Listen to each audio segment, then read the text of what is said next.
வணக்கம் நேயர்களே, இன்றைய வர்த்தக உலகம் நிகழ்ச்சியில் டிஎன்பிசி யூபிஎஸ் அதாவது union public service commission, Tamil Nadu public service இந்த நிறுவனங்களுடைய என்ன மாதிரியான வேலை வாய்ப்புகள் இருக்குது, அதுக்கு தேர்வுகளுக்கு எவ்வாறு தயாராவது, அது பிறகு பார்த்தீங்கன்னாக்கா இந்த எப்படி தயாராவது, இன்டர்வியூ ஃபேஸ் பண்ண நேர்முக தேர்வுகள், அதன் பிறகு வேலை வாய்ப்பு பெறுவது, இந்த மாதிரி விஷயங்கள் எல்லாத்தையும் இன்றைக்கு இந்த வர்த்தக உலகம் நிகழ்ச்சியில் பேசவிருக்கிறோம்.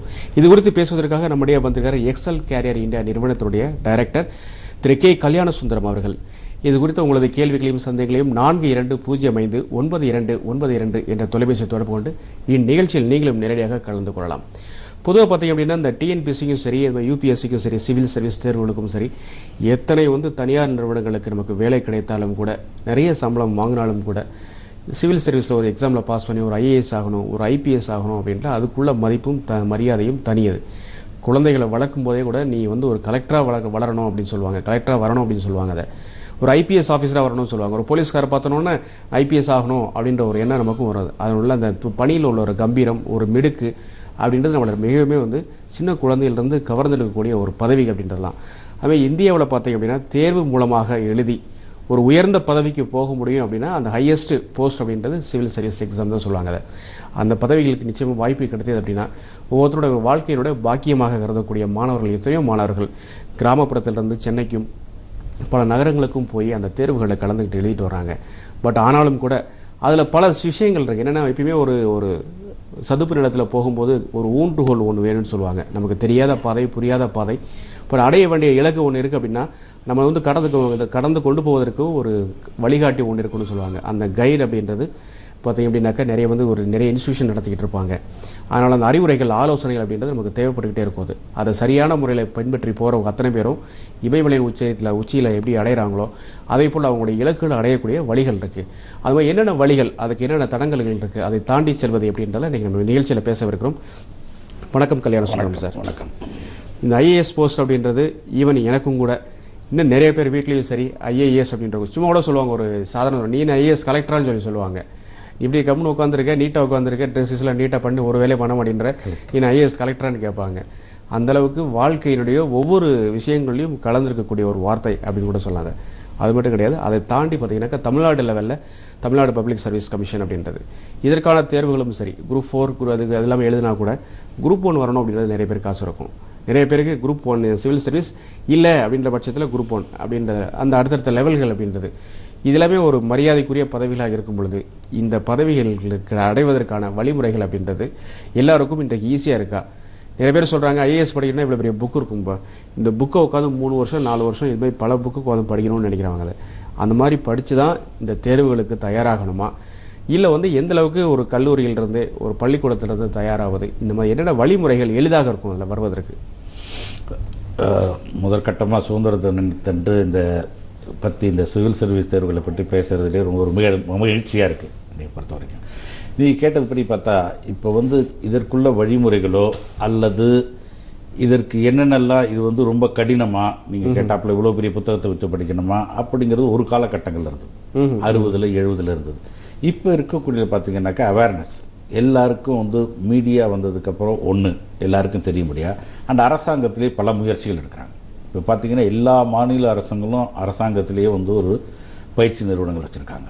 இதை தவிர பத்திரிகைகள், அதுபோல் நம்மளோட ஊடகங்கள், இதெல்லாம் மாணவ மாணவர்களுக்கு ஒரு கிராமத்துப்புறத்துக்கும் போய் சேர்றதுக்கு அண்டு வெற்றி பெற்ற பல மாணவர்கள் கிராமத்துப்புறத்துலேருந்து பார்த்தீங்கன்னாக்கா இந்த தடவை தேர்வில் பார்த்தீங்கன்னா ஒரு பஞ்சாபில் ஒரு மாணவி ஒரு சீக்கிய மாணவி ஒரு 7 கிலோமீட்டர் பத்திரிக்கை வாங்கி அவங்க அங்கிள் வாங்கி கொடுத்து படித்து வெற்றி பெற்று வந்திருக்காங்க.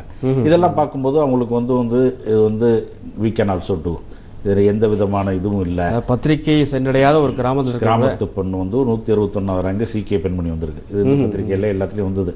அந்த பொண்ணு சொல்லுது 7 கிலோமீட்டர் என்னுடைய மாமாவை போய் இந்து பத்திரிக்கை வாங்கிட்டு வருவாருன்னு இந்து பத்திரிகையில் இது பெரிய செய்தியாக வந்திருந்தது. அதனால மாணவர்களுக்கு இப்போ இதை பற்றி நல்ல ஒரு அவேர்னஸ் இருக்குது. ஸோ அதை பற்றி முக்கியமாக பார்த்திங்கன்னா எந்த ஒரு பட்டதாரியும் அதாவது ஒரு அரசாங்கத்தார அங்கீகரிக்கப்பட்ட பட்டதாரி இந்த நம்ம சொன்ன எல்லா தேர்வுகளும், குடியுரிமை தேர்வு, சிவில் சர்வீஸோ அல்லது டிஎன்பிஎஸ்சி குரூப் 1 குரூப் 2 எதுவுமே பாஸ் பண்ணலாம். இதுக்கு பார்த்திங்கன்னா ஒரு என்ன நீங்கள் சொல்லணுன்னாக்கா ஒரு பள்ளி பருவத்திலேருந்து ஒரு ஓவர் இன்டெலிஜென்ஸோ ஜீனியஸோ அந்த மாதிரி தேவை கிடையாது. ஒரு சராசரியாக எபோவ் ஆவரேஜ் இருந்தாலே இதுக்குள்ள ஒரு சில நுணுக்கங்கள், ஒரு ஸ்ட்ராட்டஜிஸ், டெக்னிக்ஸ், அதாவது அரசாங்கத்தில் என்ன கேட்குறாங்க, அரசாங்கத்தில் இந்த பதவி வகிக்கிறதுக்கு 3 கட்டமாக தேர்வு வச்சுருக்காங்கனாக்க என்னென்ன பொது அறிவில் என்னென்ன கேட்குறாங்க, அன்றாட நடவடிக்கைன்னு அதில் என்னென்ன கேட்குறாங்க, இதெல்லாம் வந்து ஒரு பக்குவமாக புரிஞ்சுட்டு ஒரு ஃபோக்கஸ்டு ஸ்டடி, அதுதான் முக்கியமானது. என்னன்னாக்கா வந்து ஒரு ஃபோக்கஸ் ஸ்டடி ஒன்றும், இன்னொன்று கன்சிஸ்டன்சி தேவை. பல பேருக்கு பார்த்தீங்கன்னாக்கா ஒரு 4 லட்சம் பேர் அப்ளை பண்ணுவாங்க, 2 லட்சம் பேர் தான் அப்பியர் ஆவாங்க. அந்த 2 லட்சத்துலையும் பார்த்தீங்கன்னாக்கா ஒரு 25,000 பேர் தான் வந்து அந்த ஹார்ட் கோர் காம்படிட்டர்ஸ் சொல்லுவாங்களே, இதுதான் வந்து டூ ஆர் டை ஃபுல்லி சோக்குட் இருந்துட்டுன்னு பார்த்தீங்கன்னா ஒரு 25,000 பேர் தான் இருப்பாங்க. ஏன்னாக்கா இதுக்கு வந்து லாட் ஆஃப் பர்சிவரன்ஸ் தேவை, முயற்சியை தவிர நிறைய வந்து ஒரு பொறுமையும் தேவை. அருமையாக சொன்னீங்க. ஒரு நேயர் இருக்கார், நேயருக்கு அப்புறம் இதை பற்றி நிறைய விளக்கங்கள் பார்ப்போம். வணக்கம் வர்த்தக உலகம். சார் வணக்கம் சார். வணக்கம், சொல்லுங்க சார். நான் மதுரையிலேருந்து வெங்கடேஷ் பேசுகிறேன். வணக்கம் வெங்கடேஷ், சொல்லுங்க சார். இப்போ நான் வந்து எம்சிஏ முடிச்சிருக்கிறேன். சரி. சாஃப்ட்வேரில் இருக்கிறதுனால எனக்கு ஏஜ் வந்து 33 ஆயிடுச்சு. ஓகே. இப்போ நான் வந்து இப்போ கவர்மெண்ட் யூபிஎஸ்சி டிஎன்பிஎஸ்சி எக்ஸாமினேஷன் எழுத முடியுமா? சரி. நீங்கள் வந்து உங்களுக்கு என்ன இது வரும், உங்களுடைய கேட்டகரி இது ஓபிசியில் வருமா அல்லது எஸ்சி எஸ்டியா இதில் வருவீங்க நீங்கள்? PC level sir. பிசினா வந்து உங்களுக்கு யூபிஎஸ்சி எழுத முடியாங்க. 33 வந்து 33ஓட சரி. அதாவது பிற்படுத்தப்பட்டவர்களுக்கு பார்த்தீங்கன்னாக்கா 7 முறை மேக்சிமம் 33, ஜெனரல் கேண்டிடேட்டுக்கு 30, 4 முறை மேக்சிமம், எஸ்சி எஸ்டி 35. யூபிஎஸ்சி நீங்கள் எழுதலாம், டிஎன்பிஎஸ்சி எழுதலாம். யூபிஎஸ்சி எழுத முடியாது, டிஎன்பிஎஸ்சி எழுதலாம். டிஎன்பிஎஸ்சியில் என்ன பல ஆண்டுகளால் நடக்காதனால டிஎன்பிஎஸ்சியில் வந்து ஒரு 5 ஆண்டுகள் நடுப்புற 6 ஆண்டுகள் வந்து டிஎன்பிஎஸ்சி எக்ஸாம் இல்லை, அதனால வந்து அவங்களுக்கு ஏஜ் ரிலாக்ஸேஷன் கொடுத்துருக்காங்க. அந்த டிஎன்பிஎஸ்சி எக்ஸாமில் ஒரு குரூப் 1 குரூப் 2 அப்படின்னு எழுதலாம். குரூப் 1 குரூப் 2 எழுதலாம். அதுலேயும் என்ன மாதிரியான வயதுக்கு எது வரைக்கும், எத்தனை வயது வரைக்கும் அவர் எழுதலாம்? இப்போ வந்து ஒரு 5 வருஷம் ரிலாக்ஸேஷன் கொடுத்துருக்காங்க அவங்க. ஸோ தட் இப்போ ஜெனரல் கேண்டிடேட் 30ன்னு பார்த்தீங்கன்னா 35 வரைக்கும் எழுதலாம். அதே மாதிரி ஓபிசியில் 33ங்கிறது 38 வரைக்கும் எழுதலாம். இல்லை சார், உங்கள் கேள்விக்கு நன்றி. வணக்கம் வர்த்தக உலகம். ஹலோ. Hello sir. வணக்கம், சொல்லுங்க. நான் எறையூர்ல கார்த்திகேயன் பேசுறேன் சார். சொல்லுங்க கார்த்திகேயன். எனக்கு இப்போ 25 முடிஞ்சு 26 வயசு ஆகுது. சரி.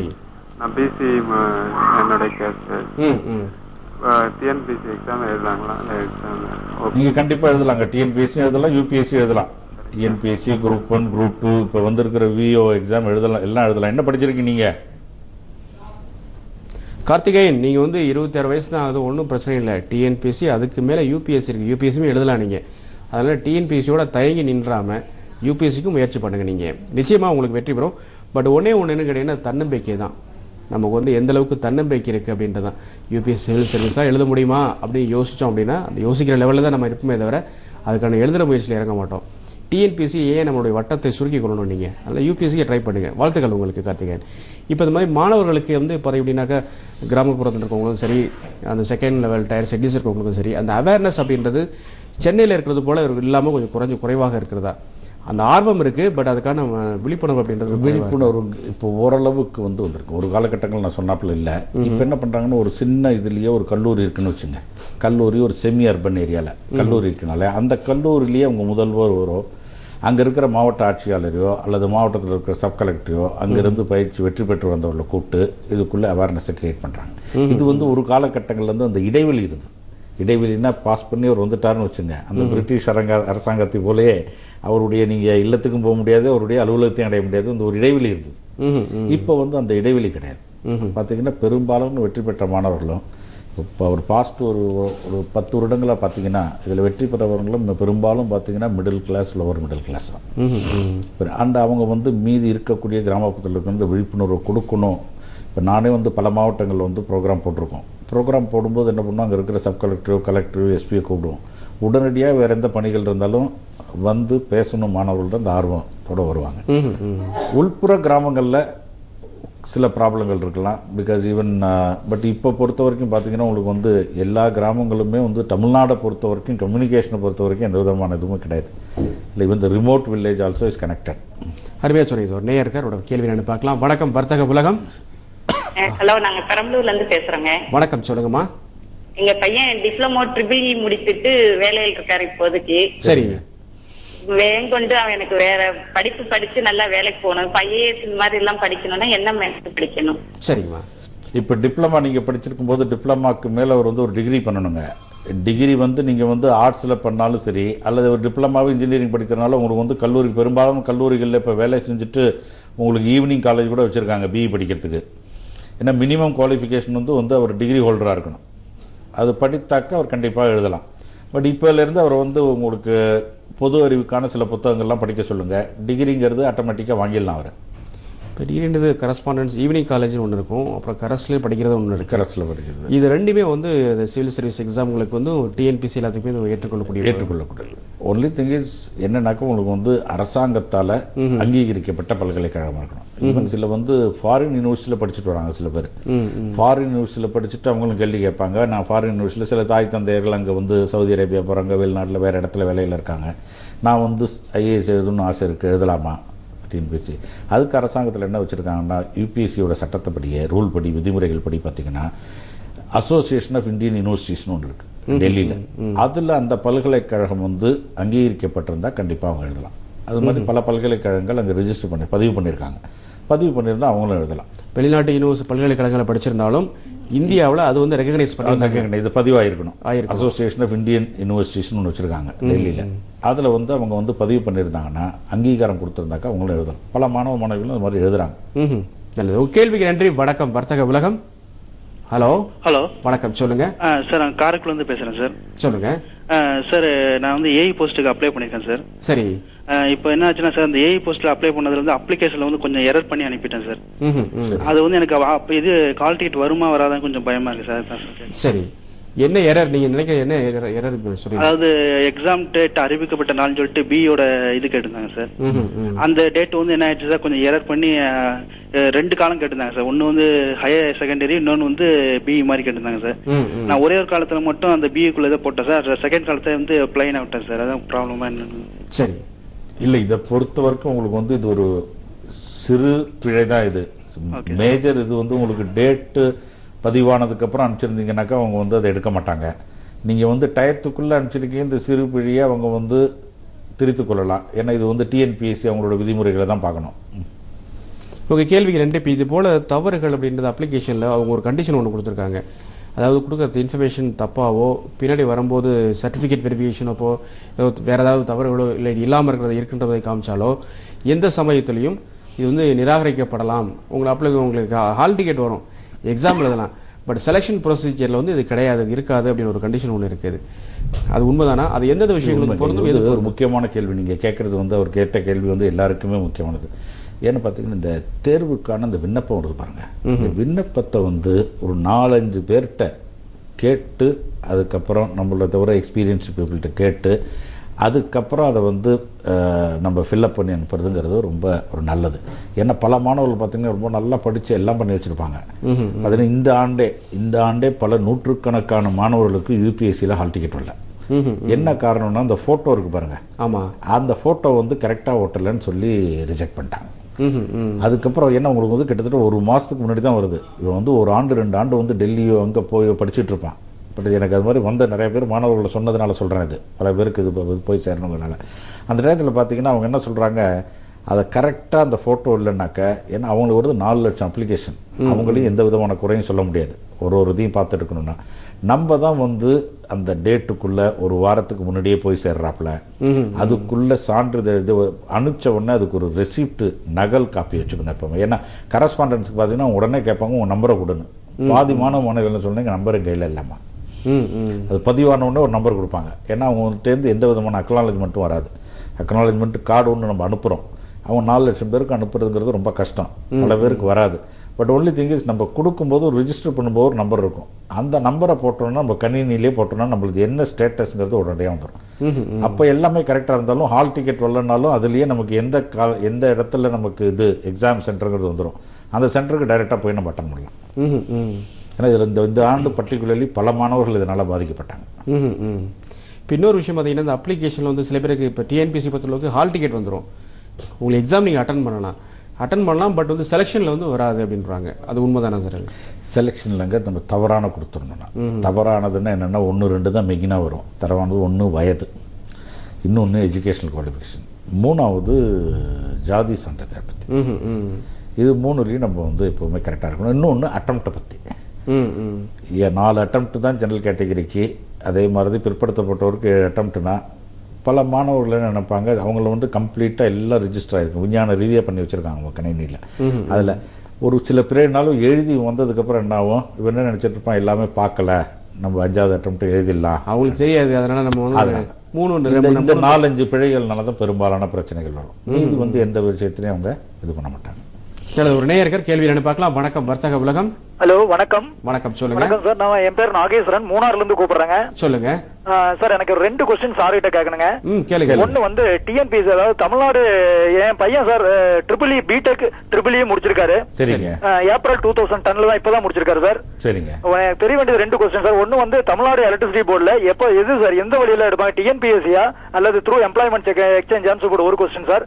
2வது கொஸ்டின் வந்து நேஷனல் பவர் ட்ரைனிங் இன்ஸ்டிடியூட்ல 1 இயர் கோர்ஸ் ஏதோ இருக்குன்னு சொல்லிட்டு கேள்விப்பட்டேன் சார். அந்த கோர்ஸ் எப்ப தொடங்கும், எவ்வளவு சீட்டு சார், அதனுடைய வேலை வாய்ப்புகள் எப்படின்னு சொல்லிட்டு இந்த 2 கொஸ்டின் எனக்கு ப்ளீஸ் ஒன்னு தயவுசெய்து. இது வந்து நம்ம தமிழ்நாடு பவர் வந்து நேற்று நிகழ்ச்சியில் பேசிக்கிட்டு இருந்தோம். இப்போ என்எல்சியில் வந்து அது மாதிரி கோர்ஸ் இருக்குது. அதாவது நேஷனல் பவர் ரிசர்ச். ஆமாம், அது பேசிக் வந்து இன்ஜினியரிங் டிகிரி முடித்தவங்க அந்த மாதிரியான தெர்மல் பவர் இன்ஸ்டியூட் ஒன்று நெய்வேலியில் இருக்குது. அது இந்தியா லெவலில் நடத்தக்கூடிய ஒரு என்ட்ரன்ஸ் டெஸ்ட் இருக்கும். அதில் 60 சீட் வரைக்கும் தான் எடுப்பாங்கன்னு சொல்லியிருந்தாங்க. அது நீங்கள் அந்த வெப்சைட்டில் பார்த்தாலுமே உங்களுக்கு கிடைக்கின்ற தகவல் சொல்லியிருக்காங்க. நேற்றே அதை சொல்லப்பட்டிருக்குது. இன்னொன்று இந்த சொல்லியிருந்தாரு, ட்ரிபிள் இ முடிச்சிருக்காரு. டிஎன்பி எக்ஸாம்ஸ் வந்து எந்த மாதிரியான செலெக்ஷன் ப்ரொசீஜர் இருக்கும்? டிஎன்பியில் தனியாக தான் எடுக்கிறாங்க, தனியாக தேர்வு வச்சு எடுக்கிறாங்க. டிஎன்பிசியில் வரதுலேருந்து எடுக்கிறாங்க சில பேர், டிஎன்பிசியில் வரதுலேருந்து எடுக்கிறாங்க. அல்லது உங்களுக்கு டிஎன்இபியில் எப்போ தேவையோ, ஒரு பர்டிகுலர் டெக்னிக்கலி எப்போ தேவையோ அங்கே டிஎன்இபிலையும் எக்ஸாம் வைக்கிறாங்க. இது ஒரு தனி போர்டாகவும், அதாவது தனி போர்டு இது. அதனால் வந்து சேர்ந்து வரும், சில சமயங்களில் எல்லாமே தனியாக வரும். அது ஒரு சில தேர்வுகளுக்கு பொறுத்தது, தேர்வுகள் அடிப்படையில் இருக்கு. உங்கள் கேள்விக்கு நன்றி. வணக்கம் வர்த்தக உலகம். வணக்கம், சொல்லுங்க. ஹலோ. பையன் +2 முடிச்சிட்டு டீச்சர் ட்ரைனிங் படிச்சிருக்காங்க சார். சரிங்கம்மா. அவங்க வந்து டிஎன்பிஎஸ்சி எக்ஸாம் எழுதலாமா சார்? சரிங்கம்மா. இப்போ +2 முடிச்சுட்டு டீச்சர் ட்ரைனிங் உங்களுக்கு வந்து டிஎன்பிஎஸ்சி குரூப் 1க்கு வந்து பட்டதாரியாக இருக்கணுங்க. டீச்சர்ஸ் ட்ரைனிங் வந்து பட்டதாரி இதில் +2லேருந்து வராது. Minimum degree holder. இப்போ டீச்சர் ட்ரைனிங் அப்படின்றது அது வந்து +2 + ஒரு 3 இயர்ஸ் அப்படின்ற மாதிரி இருந்ததுன்னா அந்த டிகிரியை கணக்கு எடுத்துக்குவாங்களா, இல்லை வந்து டீச்சர் ட்ரைனிங் அப்படின்றது 2 இயர்ஸ் அப்படின்றது? 2 இயர்ஸ்ங்கிறது வந்து டிகிரி எடுக்கிறது இல்லை. அந்த பேட்டர்ன் அப்படின்றது +2 + ஒரு 3 இயர்ஸ் அப்படின்னா ஒரு டிகிரி அப்படின்றது. அது கரஸ்பாண்டன்ஸாகவும் இருக்கலாம், ஏற்கனவே ஈவினிங் காலேஜ் மாலை நேர கல்வி அதுவும் படிச்சிருந்தாலும் இருக்கலாம். அது உங்கள் கேள்விக்கு நன்றிமா. தொடர்ந்து நிகழ்ச்சியில் பாருங்கள். ஒரு சிறிய இடைவேளைக்கு பிறகு